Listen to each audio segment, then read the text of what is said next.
اسلام آباد اور راولپنڈی میں مطلع ابر آلود، کہیں ہلکی اور کہیں تیز بارش ہو رہی ہے۔ محکمہ موسمیات کے مطابق وقفے سے بارش کا سلسلہ جاری رہے گا۔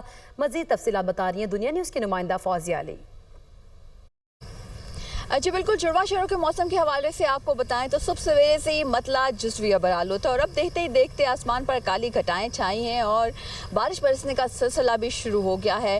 کہیں ہلکی بارش ہو رہی ہے تو کہیں موسلادھار بارش بھی ہو رہی ہے۔ محکمہ موسمیات نے یہی پیشگوئی کی تھی کہ آج دن کے اوقات میں وقفے سے بارش برسنے کا سلسلہ جو ہے وہ جاری رہے گا، تاہم جب بارش رکتی ہے کیونکہ یہ مانسون کا سیزن ہے تو حبس کی شدت میں تھوڑی اضافہ ہو جاتا ہے، لیکن بارش برستے ہوئے ہوائیں چلتی ہیں تو موسم ذرا خوشگوار رہتا ہے۔ محکمہ موسمیات کا یہی کہنا ہے کہ آئندہ 2 سے 3 روز کے دوران اسلام آباد میں وقفے سے بارش رہے گی اور موسلادھار بارش کے باعث نشیبی علاقے زیر آب آ سکتے ہیں۔ ندی نالوں میں طغیانی کا خدشہ بدستور برقرار ہے۔